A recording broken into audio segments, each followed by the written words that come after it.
Olá! Hoje a gente vai mergulhar de cabeça num tema que é, assim, o coração do direito empresarial no Brasil.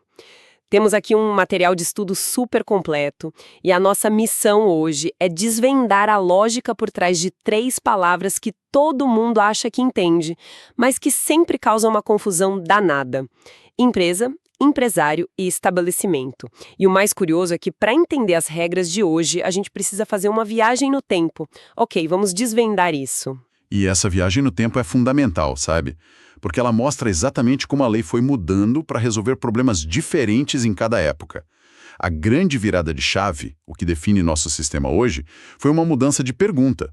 Por séculos, a lei perguntava o que uma pessoa faz para ser comerciante. Hoje, a pergunta é como ela faz. E essa pequena mudança de o que para como muda absolutamente tudo. Gosto dessa ideia. A lei tentando resolver problemas. Então, qual foi o primeiro grande problema? A gente volta para onde? Idade Média. Exatamente. A primeira fase, que a gente chama de fase subjetiva, era sobre controle. Quem mandavam eram as corporações de ofício. Pensa, sei lá, nos ferreiros, nos tecelões. Eles tinham suas próprias regras, seus próprios tribunais. O problema a ser resolvido era quem é do nosso grupo. E a resposta era simples. Ah, imagino. Era comerciante quem estava inscrito na lista deles, na corporação. Se você não estivesse lá, não importava o que você fizesse. Você não tinha nem as proteções, nem as obrigações daquele grupo. Era um clube fechado, então. Você precisava da carteirinha para jogar, né? Exato, um clube fechado. E quando isso muda? Pois é. Quando que isso muda? Muda radicalmente com o Napoleão, na França, lá em 1807. Ali começa a segunda fase, a fase objetiva. O Estado puxa o poder para si e diz: calma, quem dita as regras do jogo agora sou eu. E o problema a ser resolvido muda. Não é mais quem é do clube. Passa a ser o quê? Passa a ser como a gente define de forma objetiva o que é uma atividade de comércio. Ah, e é aí que surge a famosa lista dos atos de comércio.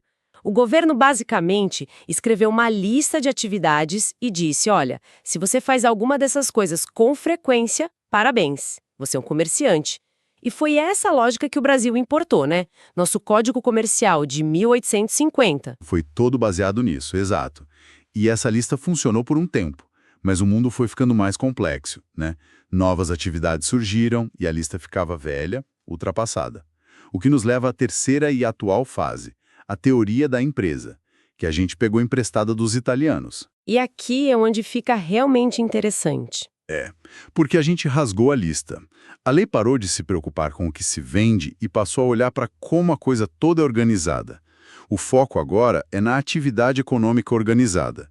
Seja para vender pão, software ou, sei lá, viagem para a Lua. O que importa é a organização por trás.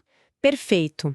Essa ideia de atividade econômica organizada é o ponto de partida para tudo. E é aqui que a gente precisa colocar uma lupa naqueles três conceitos que sempre dão um nó na cabeça das pessoas: empresa, empresário e estabelecimento. O que é fascinante é que são três peças do mesmo quebra-cabeça, mas cada uma tem seu lugar, sabe? Vamos começar pela empresa.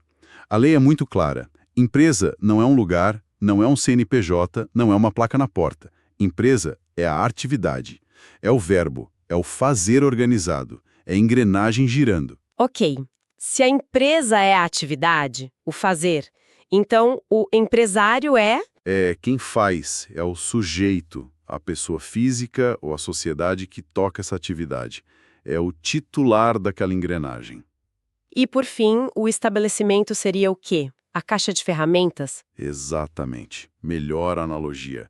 É o conjunto de bens que o empresário junta e organiza para poder tocar a atividade.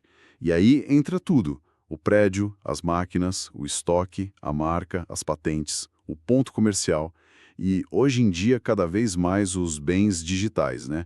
Um site, um banco de dados de clientes, um software. Nossa, essa separação muda tudo.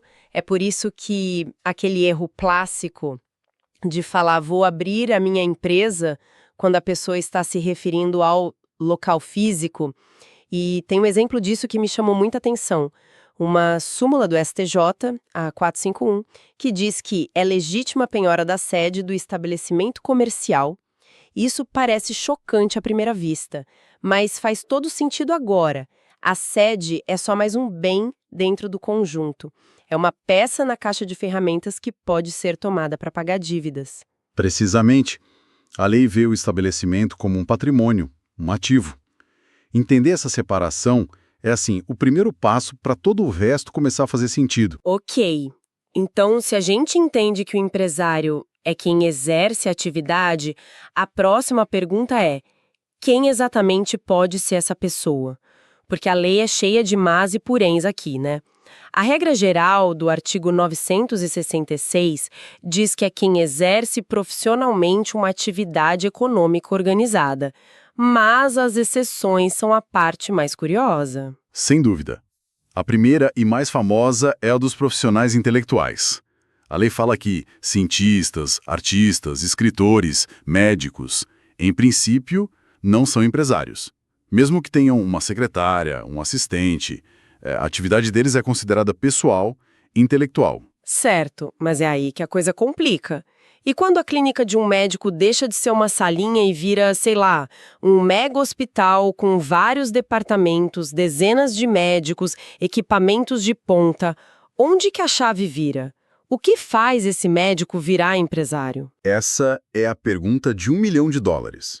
A resposta está no que a gente chama de elemento de empresa. Tem um enunciado jurídico, o 194, que ajuda a clarear isso. Ele diz que o profissional liberal só vira empresário se a organização dos fatores de produção for mais importante que a atividade pessoal dele. A melhor forma de visualizar é com uma analogia.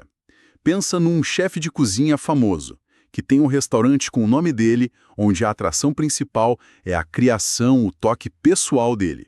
Agora pensa no dono de uma grande rede de fast food. O sucesso ali não está no toque pessoal dele, mas no sistema, na logística, no marketing, na padronização. A organização engoliu a pessoa, entende? No caso do médico, é a mesma coisa. O hospital é um sistema, e o trabalho do médico fundador é só mais uma peça nessa engrenagem. Entendi. A organização se tornou a estrela do show, não mais a pessoa. Mas... e os advogados? Um grande escritório de advocacia não é uma baita organização? Mas aí temos uma exceção da exceção. Por força de lei, o Estatuto da Advocacia bate o martelo e diz que a advocacia não é atividade empresarial. Ponto. Mesmo que o escritório seja gigantesco, ele vai ser sempre uma sociedade simples. É uma proteção legal à natureza intelectual da profissão. Interessante. Agora vamos para outra exceção que parece ir contra a lógica. O empresário rural. Para um empresário comum, se registrar na junta comercial é obrigatório. É a certidão de nascimento da empresa regular. Mas para o produtor rural isso é opcional. Por quê? Um tratamento diferenciado que a lei dá ao agronegócio. O produtor rural pode exercer sua atividade por anos a fio, sem nunca pisar na junta comercial. Mas o mais curioso é o efeito do registro, se ele decidir fazer. Para o empresário comum, o registro é declaratório. Ele só formaliza algo que já existe na prática. Certo. Para o rural, o registro é constitutivo. O que isso quer dizer na prática? Que ele só vira empresário oficialmente a partir do momento em que assina o papel. Exatamente, e isso tem consequências gigantescas. A partir do momento em que ele se registra, ele passa a ter os mesmos direitos e deveres de um empresário urbano. Por um lado, fica sujeito à falência se as coisas derem errado. Por outro, e essa é a grande vantagem, ele ganha o direito de pedir recuperação judicial, a antiga concordata. É uma ferramenta poderosa para renegociar dívidas e tentar salvar um negócio numa crise. É uma escolha estratégica. E, curiosamente, essa mesma regra foi estendida há pouco tempo para os clubes de futebol que viraram empresa. Faz todo sentido. Agora vamos entrar nos casos que são verdadeiras cascas de banana. A situação do incapaz. A lei diz que para ser empresário a pessoa precisa ter capacidade civil plena, ser maior de idade e, enfim, estar bem. Mas e se alguém herda uma empresa sendo menor de idade? Ou se um empresário sofre um acidente e fica em coma? A lei aqui faz uma distinção muito inteligente. A regra é: uma pessoa incapaz não pode começar um negócio do zero.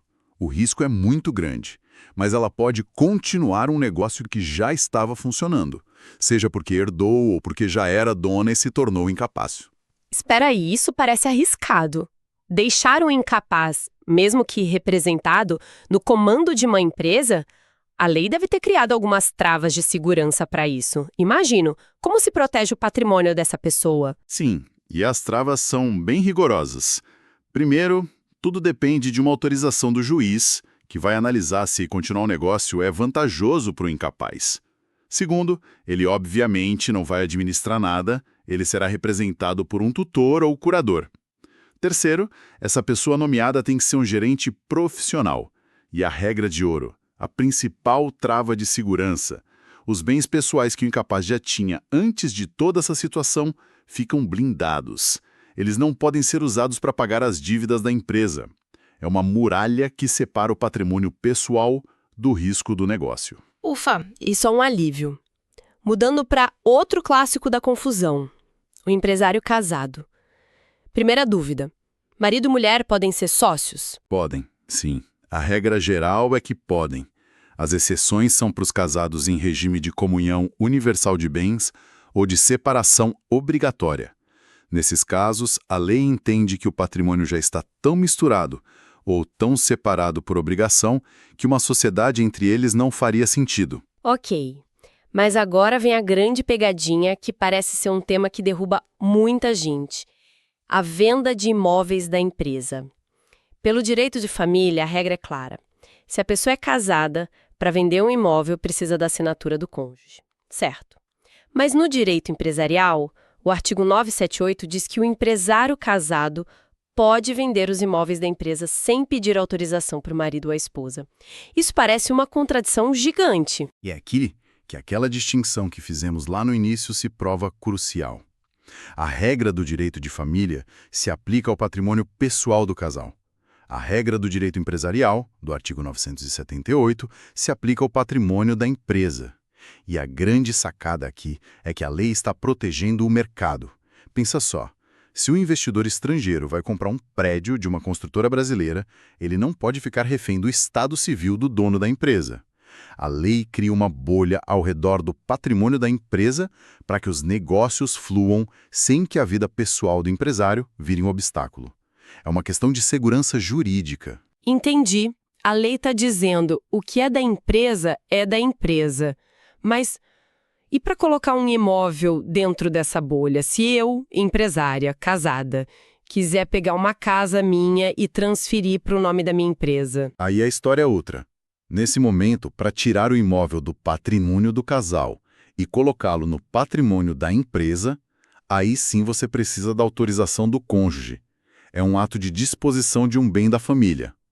Mas, uma vez que o imóvel entrou oficialmente na bolha da empresa, as vendas futuras dele seguem a regra da agilidade sem necessidade de nova autorização. Claríssimo. Para a gente ir fechando, vamos falar dos aspectos mais formais: o registro e o nome. Sobre o registro na junta comercial, qual a principal ideia que a gente precisa ter em mente? A ideia central é que o registro te dá regularidade, mas ele não te cria como empresário.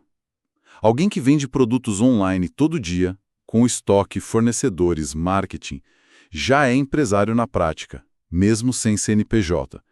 Ele só está na situação de empresário irregular, o que traz um monte de desvantagens, como não poder pedir recuperação judicial e responder com seu patrimônio pessoal pelas dívidas. E sobre o nome, a identidade jurídica do negócio? Basicamente, existem dois tipos de roupa para o nome empresarial. Um é a firma, que usa o nome civil do dono ou dos sócios, tipo João da Silva Padaria. A estratégia aqui é atrelar o negócio diretamente à reputação pessoal de alguém. O outro tipo é a denominação, que usa um nome fantasia ou descreve a atividade, como Panificadora Sonho de Ouro Limitada. A estratégia aqui é criar uma marca, algo que possa crescer independentemente das pessoas. E existem regras para isso, claro. Uma que chama a atenção é que o nome empresarial não pode ser vendido separadamente do estabelecimento. E o princípio da veracidade, que proíbe manter na firma o nome de um sócio que já saiu ou faleceu. Parece óbvio, mas é para não enganar quem está fazendo o negócio, certo? Perfeito. É uma questão de transparência. E uma última curiosidade. Existe um tipo de sociedade bem específico, a sociedade em conta de participação, que é quase secreta. Ela nem tem nome empresarial, ela atua usando o nome do sócio que aparece para o mercado, o chamado sócio ostensivo. Uau, que mergulho completo! Então, o que tudo isso significa? Se a gente juntar as peças, fica nítido que sair daquela antiga lista de atos de comércio e adotar a teoria da empresa focada na organização foi o que permitiu ao direito acompanhar a complexidade dos negócios de hoje. Fica clara também a diferença fundamental entre a atividade, que é a empresa, a pessoa, que é o empresário, e as ferramentas, que é o estabelecimento. E vimos como a lei cria regras bem específicas para proteger o incapaz, dar agilidade ao empresário casado e oferecer uma escolha estratégica para o produtor rural. É isso, e para finalizar, eu queria deixar uma provocação, pensando no futuro. A lei foi atualizada recentemente para reconhecer formalmente o estabelecimento virtual e para permitir que o endereço de uma empresa seja a casa do empresário. Isso já é um reflexo da nossa realidade digital. A provocação é, com negócios operando 100% em ambientes virtuais, sem nenhum ativo físico, pensa no metaverso, por exemplo. Como o conceito de organização de bens do estabelecimento vai continuar a evoluir? Que novos tipos de bens, como dados brutos, a reputação de um avatar ou um algoritmo de inteligência artificial, passarão a ser vistos como o coração de um estabelecimento empresarial no futuro? Acredito que a próxima grande evolução da lei vai estar nessas respostas.